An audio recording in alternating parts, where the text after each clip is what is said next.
सबसे इम्पोर्टेंट देश का मसला है इलेक्शन। ईवीएम को हटाओ, बैलेट पेपर से इलेक्शन कराओ और देश को बचाओ, ये है मुद्दा। और मुद्दा क्या बनाया जा रहा है? मंदिर बचा। ईवीएम मशीन की तुमने काला शीशा लगवा दिया, किरणों से उसकी आंख खराब हो रही थी ईवीएम मशीन की। क्या बदमाशी है ये? चोर की दाढ़ी में तिनका नहीं, चोर का चेहरा काला पूरे देश को दिखाई दे रहा है। हमें ट्रांसपेरेंट इलेक्शन चाहिए। जिस सरकार को लोग बनाना चाहें, अगर वही नहीं बनेगी तो इतना बड़ा धोखा देश के साथ कैसे बर्दाश्त करेंगे? इलेक्शन कमीशन है कौन? इज ए पब्लिक सर्वेंट, जनता का नौकर। तो वो ये मान के बैठा है कि सब जैसा वो हुक्म देगा वैसे ही मान लेंगे। ये संभव नहीं है। बार इस देश की जनता ने ठान लिया है, वो अब अपने साथ इस इलेक्शन की जो धांधली हो रही है ईवीएम से, ये होने नहीं देगी किसी हालत में। इलेक्शन कमीशन है कौन? इज ए पब्लिक सर्वेंट, जनता का नौकर। इतने समय तक उसने मूर्ख बनाया इस देश की भोली भाली जनता को, और उसने कुछ नहीं कहा। तो वो ये मान के बैठा है कि सब जैसा वो हुक्म देगा वैसे ही मान लेंगे। ये संभव नहीं है।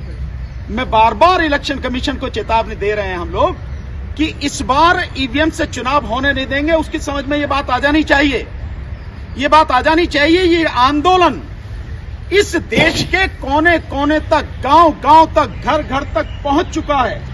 मैं आपको बताऊं, हमने कल ही इस समय जो प्रेस कॉन्फ्रेंस करी थी, एक नंबर हमने मिस कॉल के लिए जारी किया था, 9667772262।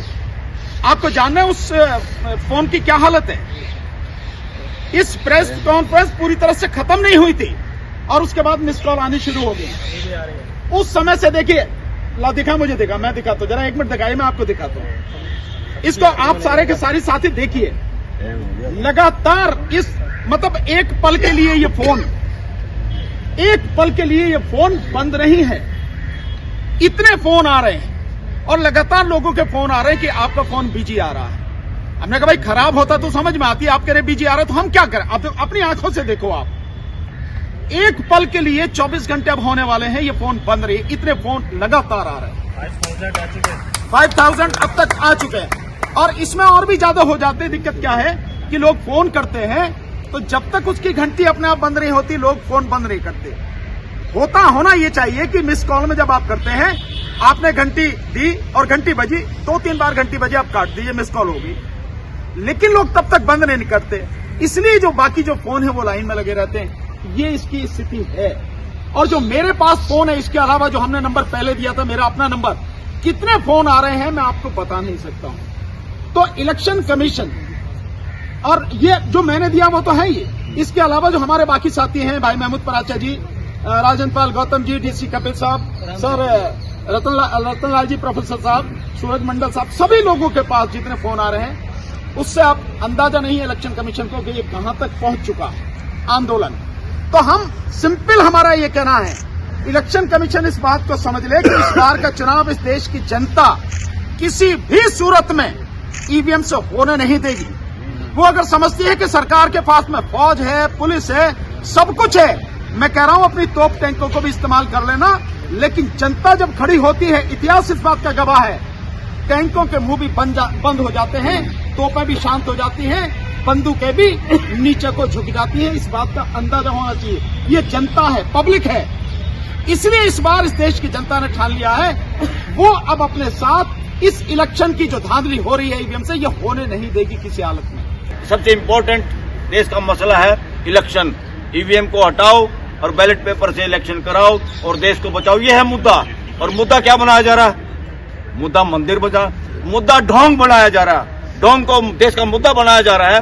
देश की हकीकत, देश के फ्यूचर को इग्नोर किया जा रहा है, जो कि फ्री एंड फेयर इलेक्शन है और जो कि सिर्फ और सिर्फ बैलेट पेपर से हो सकता है। क्या बदमाशी है ये? ब्लैक शीशा, अरे उसकी आंख खराब हो रही थी ईवीएम मशीन की, तुमने काला शीशा लगवा दिया। कोई किरणों से उसकी आंख खराब हो रही थी ईवीएम मशीन की। क्या बदमाशी है ये? ये सरेआम चोर की दाढ़ी में तिनका नहीं, चोर का चेहरा काला पूरे देश को दिखाई दे रहा है। ये चोर लोग हैं, सत्ता में जो बैठे हैं वो चोरी पे आमदा हैं और उसके जितनी संवैधानिक संस्थाएं हैं वो गुलाम बन चुकी हैं। वो उन चोरों का साथ देने के तैयार खड़ी है, इसलिए वो बातों का जवाब नहीं देती। बातों का जवाब सरकार का मुखिया नहीं देता, इलेक्शन कमीशन की कहाँ हिम्मत है वो जवाब देगा? तो ऐसी नपुंसकता के दौरान जनता को स्वयं खड़ा होना होगा। और ये वीवीपैट, ये जो पॉलिटिकल पार्टियां जो बात कर रही है ना, ये भी रिक्वेस्टिंग मोड में कर रही हैं, ऐसे हो जाए, वो गिनती हो जाए, फलाना हो जाए। ये इलेक्शन कमीशन कौन होता है ये बताने वाला 2 दिन लगेंगे। अरे चाहे 2 महीने लग जाओ, हमें ट्रांसपेरेंट इलेक्शन चाहिए। और जिस आदमी को वोट दें, जिस सरकार को लोग बनाना चाहें, अगर वही नहीं बनेगी तो इतना बड़ा धोखा देश के साथ कैसे बर्दाश्त करेंगे। ये स्थिति है हकीकत में, नहीं तो उससे क्या दिक्कत है। इसीलिए जो हमारी मांग है बहुत स्पष्ट है, और मांग हमारी यह है कि कोई ईवीएम नहीं, कोई वीवीपैट नहीं, केवल और केवल बैलेट पेपर। हमारी मांग क्यों है, मैं बार बार कहता हूं। हमारे साथ में आदरणीय जस्टिस वी ईश्वरैया साहब भी बैठे हैं, आदरणीय जस्टिस वीरेंद्र कुमार जी भी बैठे हैं। अब इनसे बेहतर कौन जानता होगा कि जो मशीनें हैं, मैं आपसे ही पूछता हूं, आप सबसे पूछता हूं, क्या जानते हैं कि मशीन की तकनीक क्या है, वो कैसे काम करती है? कोई नहीं जानता। मैं बार बार ये सर, इसलिए इसका कोई मतलब नहीं है जो इंडिया गठबंधन भी बात कर रहा है कि पर्ची दे दो और उसे डाल दो डिब्बे में। कहानी खत्म करो ना, पर्चा हाथ में दो, उस पर ठप्पा लगाओ, बैलेट बॉक्स में डालो, गिनवाओ, छुट्टी। बहुत सीधा सा है। इसीलिए अब मैं जो हमारे साथ में आए हुए हैं हमारे इस पैनल में, बहुत ही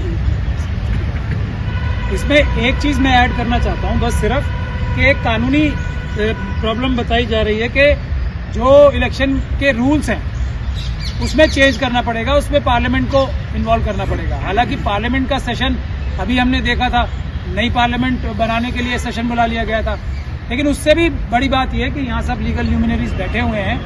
कोई भी रूल अगर चेंज किया जाता है तो उसका प्रोसीजर ये होता है कि वो रूल इम्प्लीमेंट तब हो जाता है जब वो रूल बना के पार्लियामेंट में प्लेस कर दिया जाए। जैसे ही इलेक्शन कमीशन, क्योंकि नोडल एजेंसी इस रूल के बनाने वाली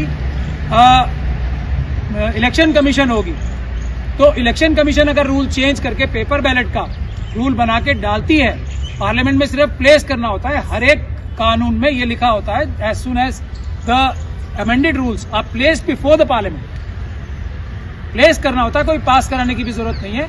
तो ये कानून है, ये भी मैं आप लोगों को क्लैरिफाई करना चाहता था। कोई बहाना नहीं चलेगा, कोई भी लीगल जो इम्पेडिमेंट है वो है ही नहीं, ये सब झूठ है, इसके ऊपर हमें जाना नहीं। और जनता ने जब तय कर लिया है सिर्फ और सिर्फ पेपर बैलेट से होगा चुनाव हमारा, तो चुनाव आयोग कैसे तय करेगा कैसे होगा इलेक्शन?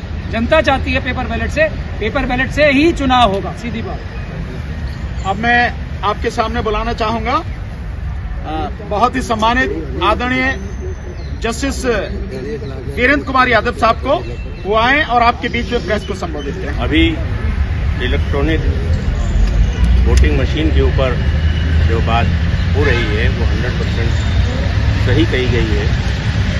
और जब किसी चीज़ की विश्वसनीयता खतरे में पड़ जाए, कोई भी शंका उस पर कोई उठाए, तो एक हम भारत के लोगों की निष्पक्ष और पारदर्शी चुनाव का जो अधिकार है, जो जानने का जो हमें अधिकार है, उस पर गौर किया जाना चाहिए। चुनाव आयोग इन सब बातों के लिए क्यों गौर नहीं कर रहा है, ये अपने आप में फिर एक संदेह उत्पन्न करता है।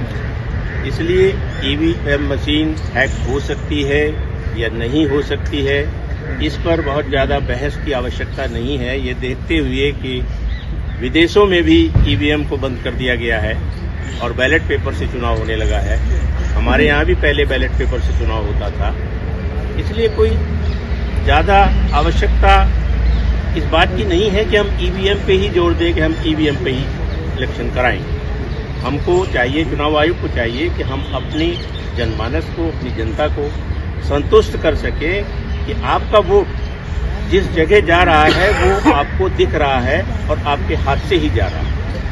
अब जब इलेक्ट्रॉनिक मशीन से 7 सेकंड के अंदर, मैं समझता हूं कि भारत में 80% लोग तो ऐसे हैं जो 7 सेकंड में ये नहीं देख सकते हैं कि उनका वोट कहाँ पड़ा। हम खुद इस बात के लिए गवाह हैं कि हम जब जाते हैं तो वहां जाके देख के, मशीनों को देखकर, ये स्टाफ को देख के, तो इतनी देर में तो जब उसमें बटन दबाते हैं, आप रखते हैं, इतनी देर में 7 सेकंड पूरे हो जाते हैं, आप उसे देख ही नहीं सकते। तो एक अधिकार मेरा जो है, मुझे ये जानने का कि जिसको मैंने वोट दिया है, मेरा वोट उसी को कास्ट हुआ है, इस पर चुनाव आयोग को गौर करना चाहिए। और यदि जो वीवीपैट की बात आई है कि वीवीपैट को ही उसको दिखा दिया जाए और वो फिर दूसरे बैलेट बॉक्स में रख दिया जाए, वो भी एक प्रक्रिया हो सकती है। लेकिन सबसे बेहतर तो ये है कि सारी समस्या का समाधान ये है कि आप ईवीएम हटाओ और बैलेट पेपर पर आ जाओ। इन्हीं शब्दों के साथ मैं इस आंदोलन का समर्थक हूं और मैं चाहता हूं कि जो 16 मार्च का जो वो है 16 तारीख का जो मार्च है वो सफल होना हो। हम पूरी मदद हमारा सोशल एटमॉस्फेयर ऑर्गेनाइजेशन जितने हमारे हैं जो आज राहुल गांधी जी से भी मिले थे, हम सब उनको सपोर्ट करने के लिए थे।